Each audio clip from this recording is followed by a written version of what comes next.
Hey, what's up, everyone? It's your boy Darkpool Algo, and thanks for joining me on another weekend watch list building session. Today is Sunday, February 6th, 2022. Can't believe it's February already. Welcome. If it's your first time here, thanks for joining us. We're going to find the top 4 stocks for this week. They're going to make probably a pretty decent move. We'll be looking for some specific options on those. We're going to use a couple of tools and mainly FlowTrade. It's the Smart Money, Dark Pool, and Block Trade Flow Index software that they've created that tracks large institutions, hedge funds, smart money, dark pools, block trades, all of the big institutions, large transactions, like market moving type of stuff. So that is one of our main tools, and we're also going to be doing some pretty significant technical analysis. And by that, we're going to look at support and resistance. We're going to look at moving averages. We're going to look at price action, possibly some Fibonacci levels. And if you're not understanding what all of those mean, that's okay. We will give you some target entries and target levels for your trades. And of course, if this is your first time joining, thanks for showing up. Really appreciate the support. If you could just go ahead and take a second and click that like button, subscribe, and go ahead and turn on those notifications. That'll really help us out with the YouTube channel. We're definitely looking to try to do some changes here on the channel this week. Not this week, but in the next couple months. Yeah, so super excited. Real quick intro, and we'll get right into it. See you in a second.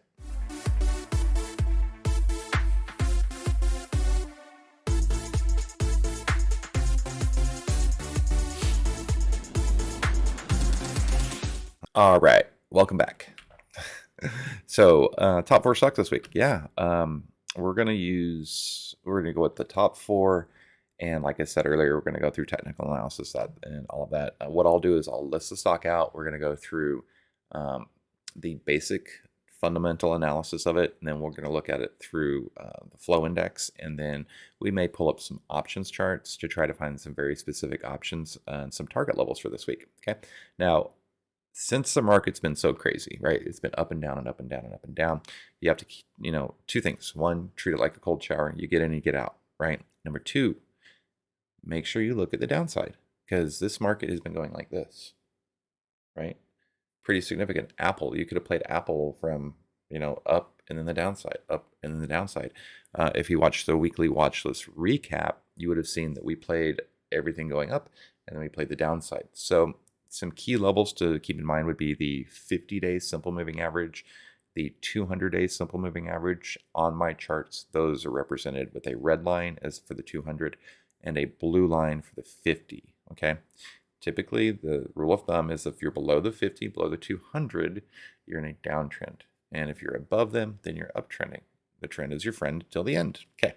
With that being said, top 4 stocks for this week are, ready? XLNX, Etsy, QCOM, and QDEL. Now, there's 2 up and 2 down. We'll get right into it in a second. We're going to go with our first stock. What I'm going to do is I'm going to go through FlowTrade first, actually, and that way we can see what the divergences that we're looking for. Okay, so first off is XLNX, and what you see on your screen is the flow index. The flow index is a proprietary predictive leading indicator that is comprised of smart money, dark pools, block trades, transactions, large institutions, hedge funds, smart money managers. The flow index is comprised of it's comprised, and an algorithm was created based on that information, and it shows what's going to happen with price action in the future. The reason that is because if you're a multi-billion-dollar company and you're trying to get into a position, if you just drop $1 billion, on a stock at a certain price, what it's going to do is it's going to artificially inflate the not volatility, but the liquidity of it. And once the liquidity settles, it'll actually settle at a price lower than what you got in. So you'd automatically be in a losing position. So what smart money does is they scale into these positions as price action is coming down. So if price is coming down, smart money is scaling into it, right? And then we've got that divergence where smart money is still, right, starting to buy into it, right, as price is coming down. When price hits a reversal point, Usually about the same time, what will happen is smart money will start scaling out of those positions because as price is going up and they're selling you those shares that people are buying, right? They're already at a very good cost average. So what we look for in that, for example, on this chart that you see in front of you, real quick overview, white bars are price action. The purple line is the normal algorithm line. We have an option between going from the normal algorithm to a dark pool algorithm and then both. The dark pool algorithm is a little too erratic to really be dependable, and for beginner traders, I would just highly recommend just we stick with the normal algorithm. It does a great job of showing us what we look for is what's called divergence. Now, the divergence that we see in front of us is, I don't think I need to explain what divergence technically means, but what we've got is we've got price action is ascending and smart money is selling out of their positions because they're in these positions at a lower level and they're taking profits. So what happens is we look for that divergence point and understand that the price action will revert, will always return to the divergence levels, okay? So in XLNX, we have also these two blue horizontal lines that you see across my screen. Those will be regular block trades. Excuse me, those are dark pool block trades. Red is regular block trades. White lines, well, white lines are fun. No, but what they will be is they'll be where a regular and a dark pool level have printed on top of each other so close that I can't draw two lines. And usually what I would typically do is draw a white line on there. Those are major inflection points. Just draw that line on your screen. Check out what happens when the price action interacts with those levels, and you'll see some pretty interesting things. Okay, so XLNX is what's going on with price action? Well, it's trying to make a little bit of a reversal here off of some dark pool support. It gapped up last week, right? Gapped up, pulled back, and it's just kind of basing around this 207, 208 level, 207.97, 208.42 with a dark pool support at 202.85. So it rallied up and it kind of sold off, right? Kind of sold off. We got a little bit of a little bit of downtrending, but it looks as if though it's trying to make a move back up to the upside. It rallied on Friday, pulled back to dark pool support. The whole time the flow index is selling out of the positions. Now, the divergence levels on this is kind of up to interpretation.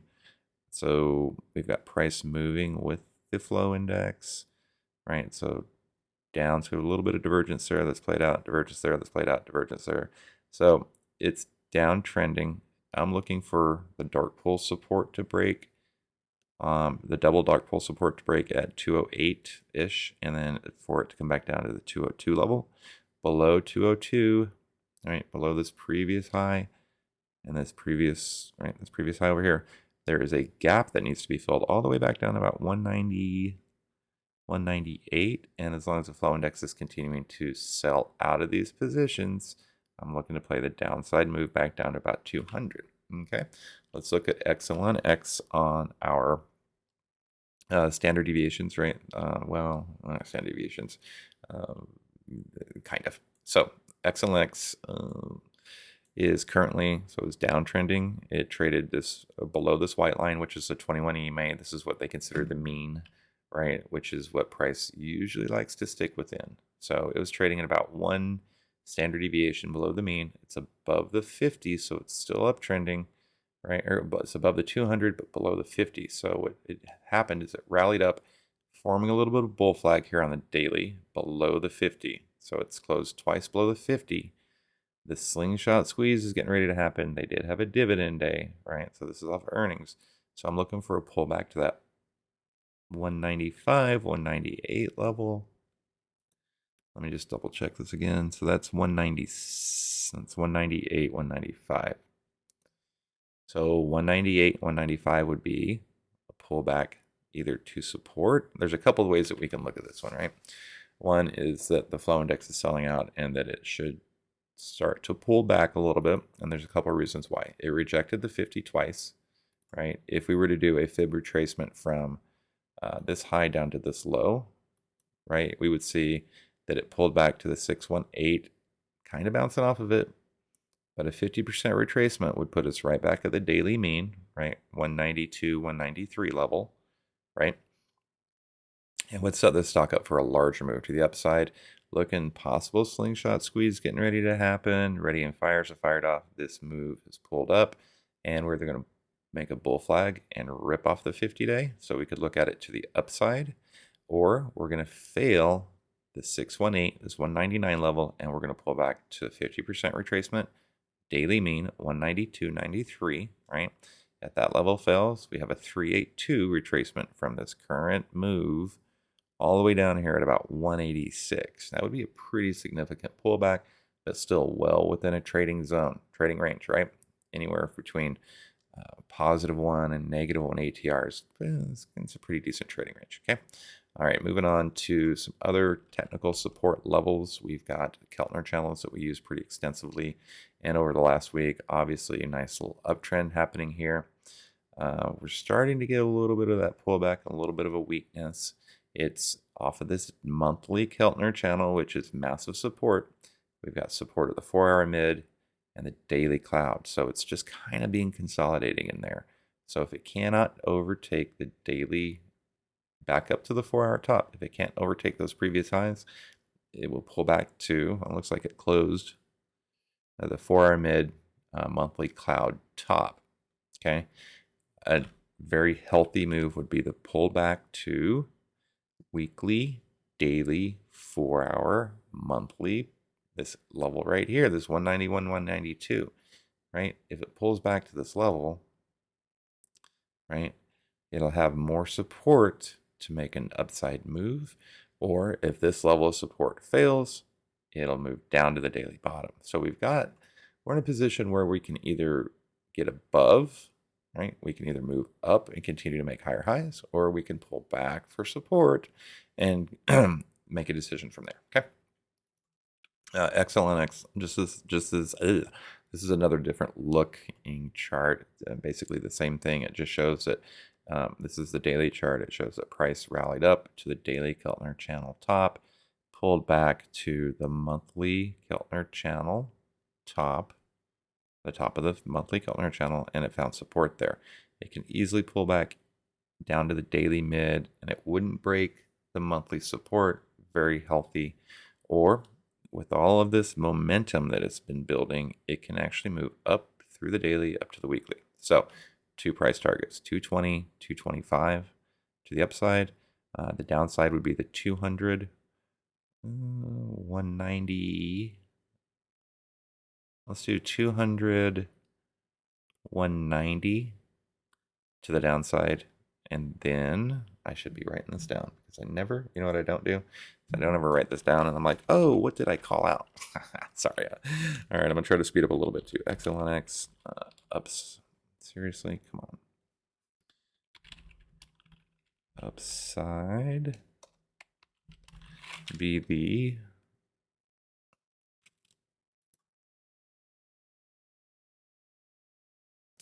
$215, 225, 215, 225. The downside, this thing moves about $12 a day, so it can definitely very easily make these moves that we're talking about. Downside would be the 200, 190, 200, 190. That looks right. 200, 190, 90 to the downside. Alrighty, there we go. Just get this moved over here. All right, and then finally, just a couple other charts that I like to look at. This is the 30-minute chart. It's definitely uptrending. Stack positive moving averages, right? It could easily just go back up to, the 220, 220 level, or if it breaks, say the market has an issue, that 195 is definitely going to be support. So I'm going to change that from 190 to 195 to the downside because I don't know if it's going to break this 200 SMA. If it breaks this, it's got a pretty big move to the downside ahead of it. Okay. Then I don't think I need all of these charts.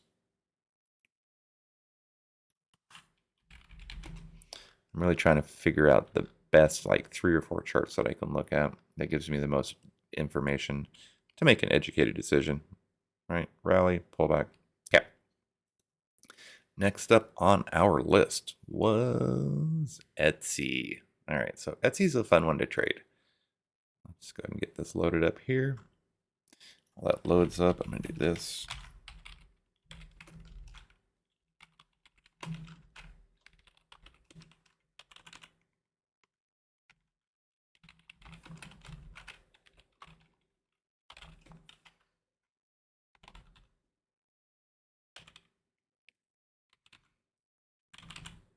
All right.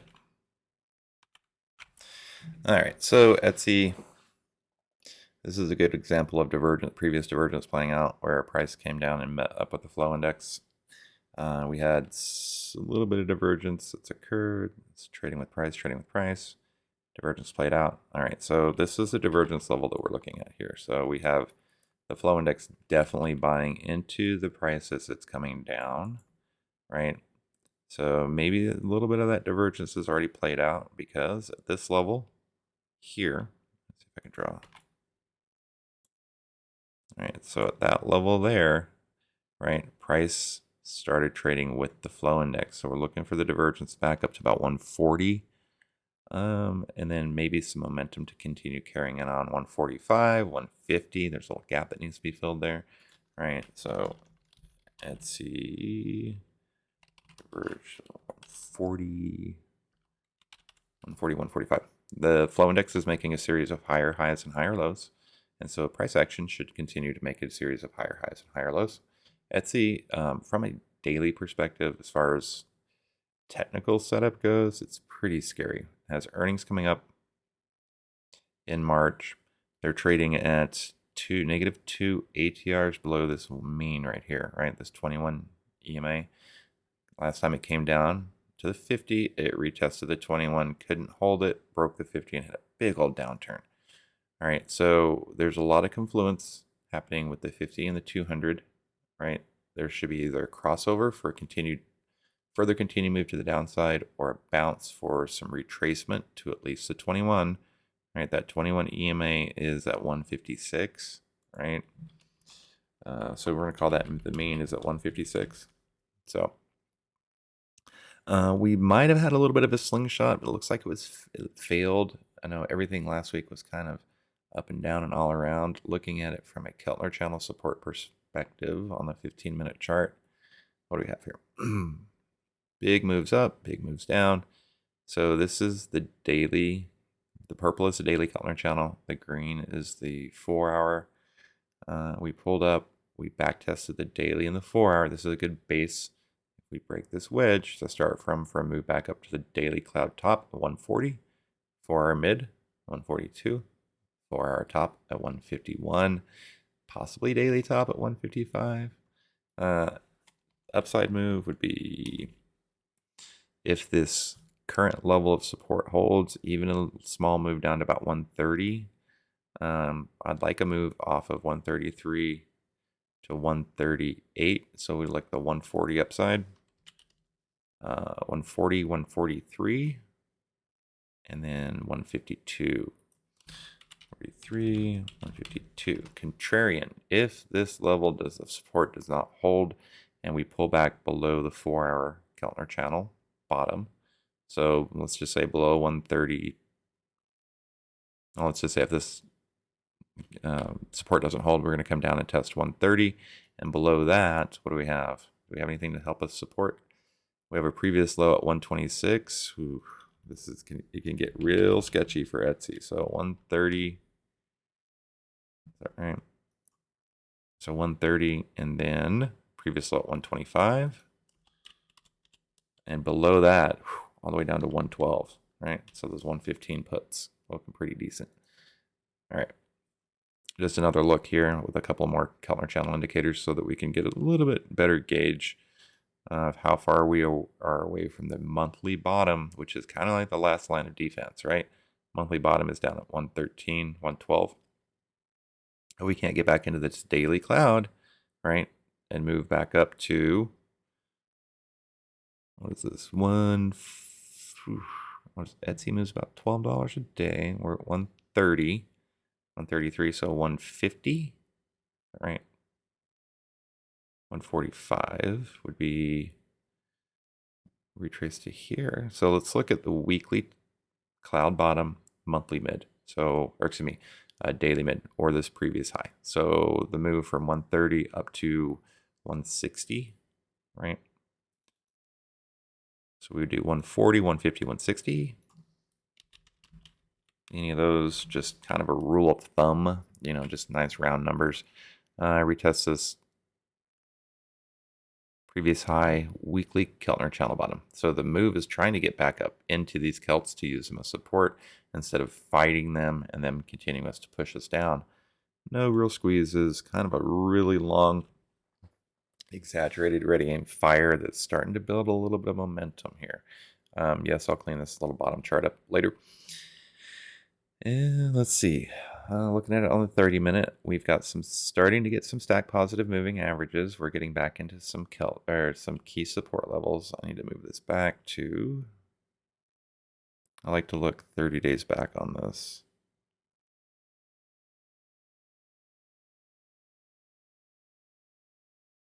It's a little far. Sorry. Let's go 2 weeks back. Little stack with positive moving averages. Like I said, 138 is point of control. We've got the 200 above us at 142. Like I mentioned, that 142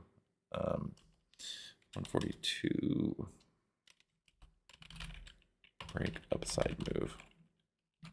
We can get above 142, this red line right here, then we can look at that upside move.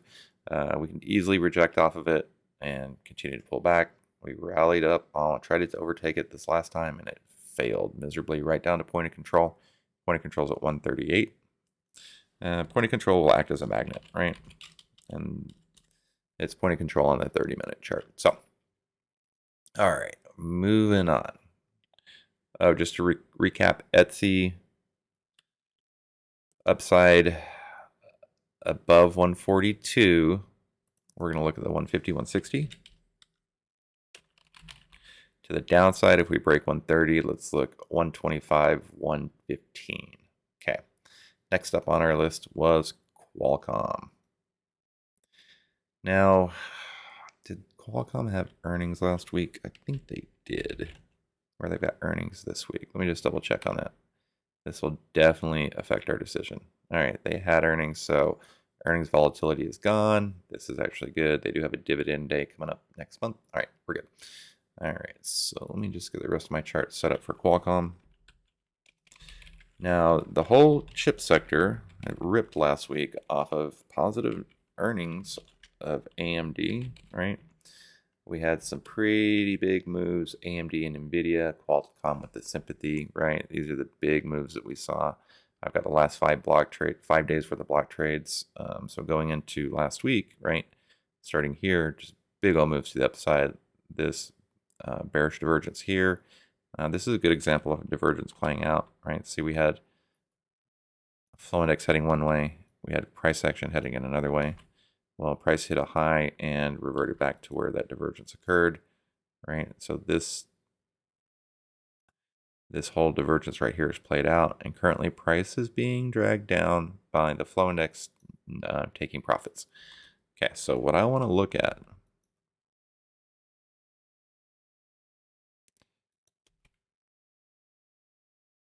what is this?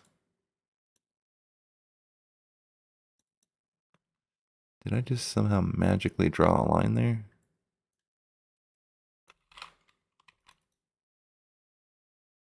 Interesting. Sometimes I move a little fast for it. All right, so we're looking at price action moving up. Dark pool levels at 188, 187, 186.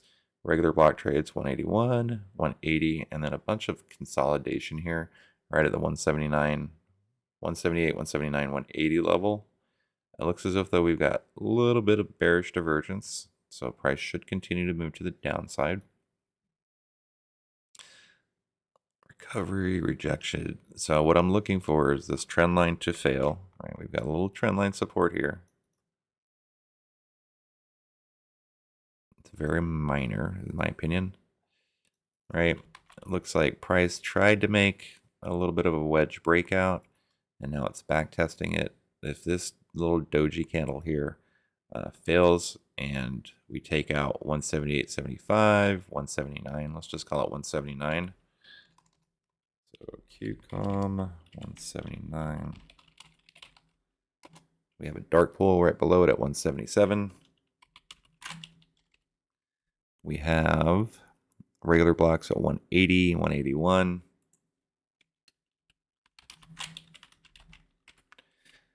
And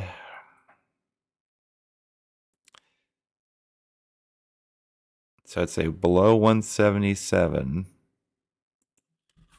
And that is support below. So below 177, I think we get a pretty decent move back down to the downside. Look at some of these previous highs, 171. And there's a trading zone that goes 171 to 164. A little trading zone right there. Pretty decent. Checking it out on the charts. So Qualcomm, daily chart, big rally up, right? Stack positive moving averages, getting ready for this slingshot squeeze, getting ready to release, right? To the upside. We maintain the 50-day for support. We're just above the 21, so we're in a decent trading position. Qualcomm supposedly moves about $10 a day, but we're 50, 200-day stack positive, right? Point of control at 182, right? Up, pullback, next leg up, definitely in the cards. Definitely possible for Qualcomm to do that. Let me just reset this chart. There's a lot going on here. Wow.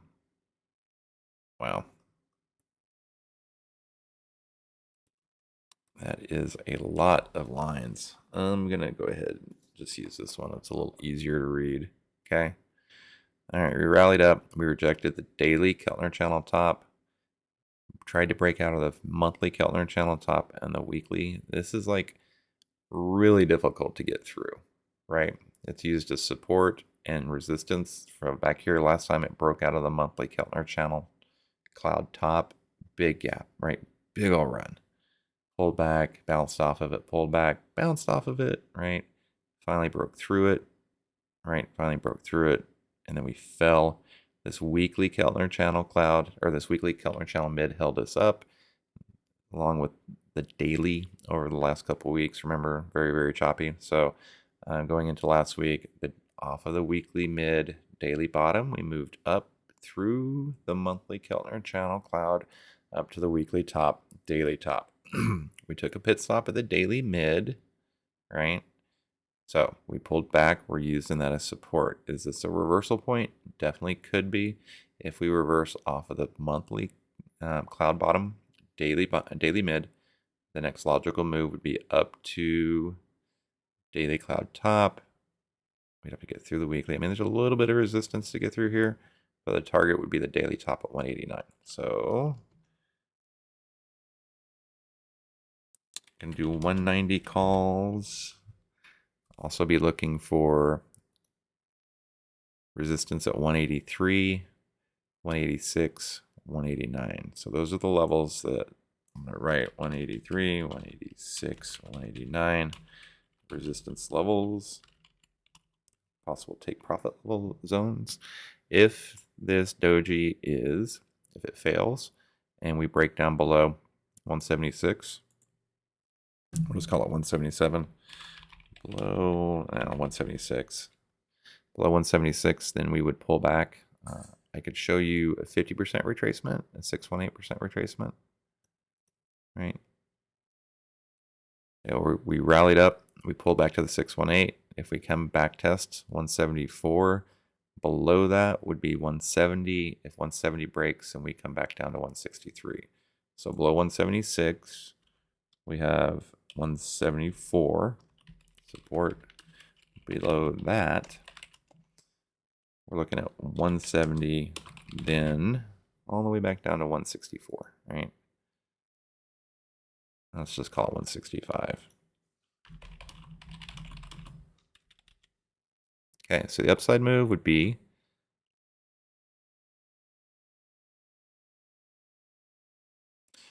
$180. Where are we at right now? So 180, 183, 186, 189. possibly previous highs at 192. And then the downside's pretty clear, right? There's break this level of support. We have fib level to catch us below that. Clean air all the way down. Okay. All right. And then finally, last but not least, our favorite stock of all time. I'm just kidding. QDEL. Like, we played this one a bunch. I don't really still to this day know what they do, but I know that they're fun to play. All right, so let this chart load up real quick. Let me show you block trades in the last 3, 4, 5, 6. So no block trades in the last 7 days on QDEL. This looks like, oh, just gonna rip lots and lots of bullish divergence. Well, if you notice, price is kind of trading with the flow index. The flow index did pull back, very similar moves to the downside. Looks like it's got some pretty significant resistance at the 103, 104, 105 level. Just right here, there's a gap that it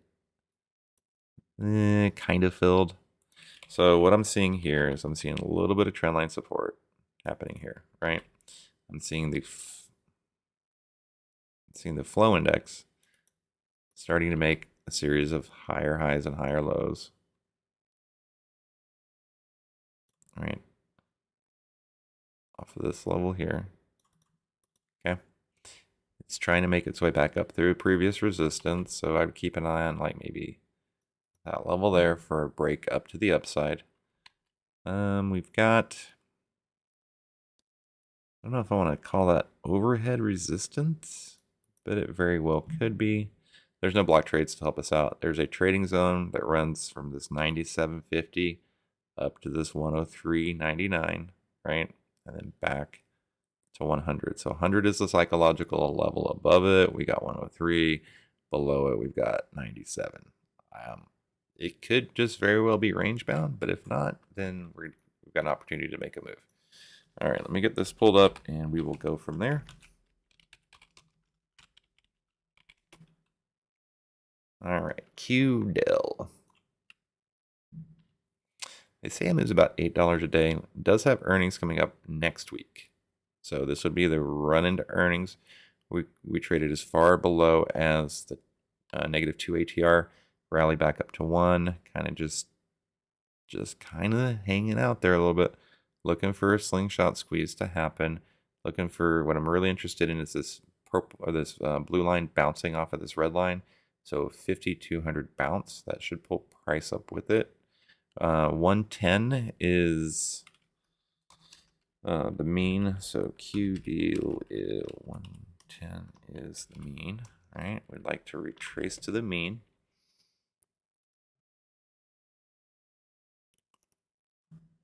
And let's see. Reset this chart a little bit. Let's see what we got going on here. So it looks like we came off of the 4-hour bottom to the 4-hour mid to the 4-hour top, which got us back in the daily cloud, and we're just kind of been chopping back and forth, chop, chop, chop, chop. The whole time we're in this weekly Keltner channel cloud right here, right? So we've had a couple attempts at breaking out of it for maybe to try to make a larger move back up to the upside. But what I'm seeing is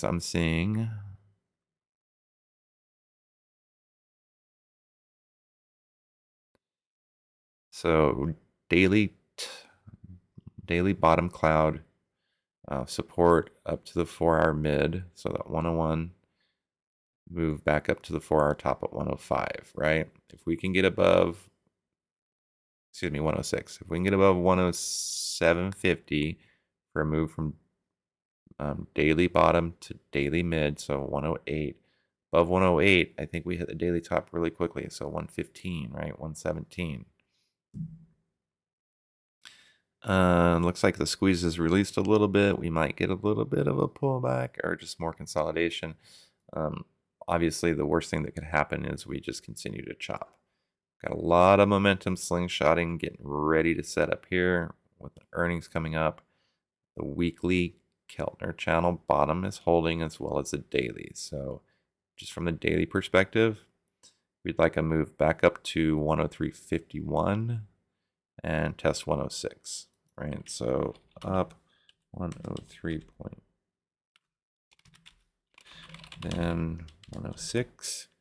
If we can clear, right, clear this white line, which is a weekly Keltner channel cloud, that would be a move back up to the daily mid. At the daily mid, we have to make a decision if we come back down to the daily bottom, or if we actually move up to the daily top at 117. So I would say if we can get into 108, 109, right? Above 109, then we move to like this 117 level possibly, or there is a zone right there. There's a trading zone. There's a supply zone that runs 113 to 119. I know it's a really big one, but that's its daily ATR. So there's that move that we're looking to capture. So what I say, above up to 103, above, then 106, above 109. Now 109, then we move 117. 117.50. Okay, contrarian. If for some reason we break this weekly bottom again, the daily bottom, we're just going to pull back, right? Pull back to the bottom here at 191. Let's just call it 91.75. 95. So below 96.50, I think we come back and see 91.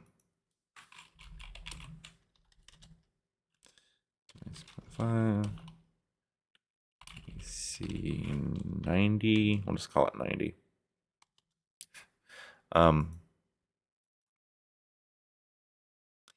There is the potential to move down to the monthly cloud top, right?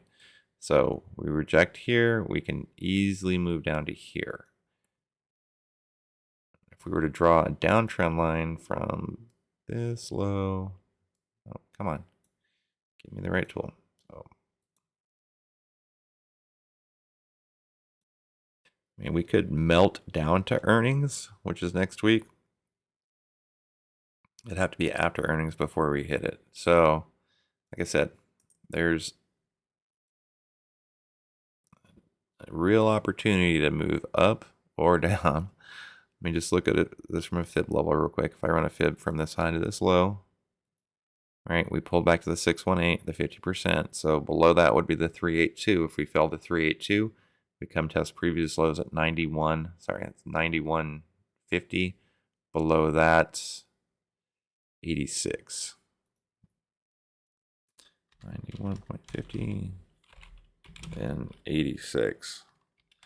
That would be quite a bit, especially since this slingshot squeezes, you know, the histogram is with negative but increasing, so it's kind of neutral but increasing. Iridium fire is getting ready to roll around. Everything's getting ready to